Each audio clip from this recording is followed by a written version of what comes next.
रोजगारीको सिलसिलामा हामी खाडी छिरेका युवाहरू अहिले गाडी लोडमा गएर 5 दिन भयो बेरोजगार भइयो यार। त्यही पुरै बेरोजगार के, न काम छ न फुर्सद छ। गाडीमा सुत्यो खायो हग्यो, सुत्यो खायो हग्यो, त्यति हो। 5 दिन भयो। तनाव छ हौ, तनाव छ। हामी रोजगारीको लागि आएको मान्छे यार यसरी बेरोजगार भइदिएर बसिन् यार। एउटा हाम्रो यता बेरोजगार मान्छे पुरै बेरोजगारवाला हो। यताखेरि रोडमै बस्न पर्यो हो। भात खाने पैसा नि सकिन लागिसक्यो, तिरिप लागे होइन। त्यो पनि छैन। एउटा बेरोजगार मान्छे त बेरोजगार नेपालमा बेरोजगार भएर खाडी चिरेको, खाडीमा नि बेरोजगार भयो। के यता बेरोजगार मान्छे यस्तै हेर्दै बस्ने। पानी आयो, ए पानी, ए पानी धर, ओ पानी।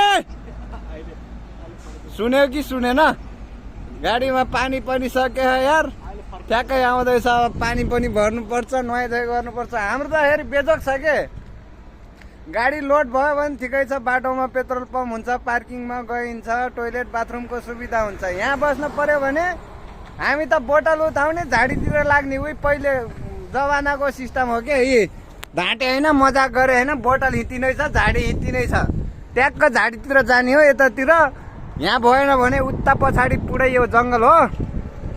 यो जङ्गलतिर जान्छौँ हामी बोतल बोकेर सन्डासको लागि। अरे बेजोक छ यार। 5 दिन भयो कसम से सुत्दा सुत्दै यहाँ धार दुख्ने, जिउ दुख्ने, एसी चलाउँदा एसी खाँदा खाँदै वाक्क लगाइसक्यो। घामले दिक्क बनाइसक्यो। हे भगवान, हे प्रभु, कहिले पो गाडी लोड हुने होला यार। थेट क्या गर्ने यार, हाम्रो त बेजोक भइगयो नि यार। अब यो महिना यत्तिकै जाने भयो। आज कति तारिक हो त? 28 कि 29? तेरि अब 1 दिन छ। अब यो यत्तिकै जाने भयो। यो महिना पनि सुतेरै गयो के। 4 तिरिप हानेको होइन, 5 तिरिप। यो महिनामा 5 तिरिप हानेको। 24-25 आउँथ्यो होला। 2450 फाइन आख। हिसाब किताब बराबर लेभलमा गइयो। यस लेभलमा गइयो। त्यही हो क्या। हेरी बस्ने यही हो क्या। रुम सुम छैन, देख्नलाई त सजिलो देखिन्छ, रुम छैन। यस्तै बाटो बस्ने हो, खाना पकाउने, खाने, बस्ने। लोड आयो भने ट्याक्कै हामी पोर्टमा जाने हो, पोर्टको काम हो। अनि काम छैन भने आएर त्यो खुल्ला ठाउँमा आएर बसिदिने हो। गाडी पुरै यहाँ साइडमा पार्किङ भरेर हुन्छ। आज चाहिँ खाली छ, नत्र यो पुरै भरे हुन्छ कि साइडमा। अगाडि त पुरै भरे खान। यस्तो छ हाम्रो अवस्था। पानी ट्याङ्कर आइरहेको थियो, उता कता गयो, उतै बस्यो यार। पानी पनि सक्यो, नुहाउनलाई पानी पनि छैन। फेरि हाम्रो त फेरि नुहाउने, भाँडा धुने, खाने सबै यही ड्रमको पानी हो। कपडा सपडा धोइसकेपछि सुकाउनलाई यहाँ डोरी छँदैछ। आफ्नै गाडीमा कपडा सपडा सुकाउने। त्यही हो हाम्रो त सिधा। गाडी लोड भयो भने त पेट्रोल पम्पतिर, पार्किङतिर गइन्छ। उतैतिर मजाले नुहाइ धुवाइ गरिन्छ, एकदम चिक्ना हिरो भइन्छ। अब यहाँ त के, अब पानी खर्च गर्न मन लाग्दैन। अब एक हप्तामा एकचोटि मसार मुसुर पारेर नुहाउने हो। धेरै नुहाउनु पनि हुन्न के, ज्यान मोटाउँछ। अलि मैलले भए पनि अलि देखिन्छ नि त। त्यही भएर म नुहाइ धुवाइ पनि गर्दैन। ठ्याक्कै एक हप्ता नपुग्नुन्जेल नुहाउने होइन। सर्लक्क लाएर पानी बचत गर्नुपर्छ। खाडी मुलुकमा पानी महँगो छ। क्यार्नी हो दाइ।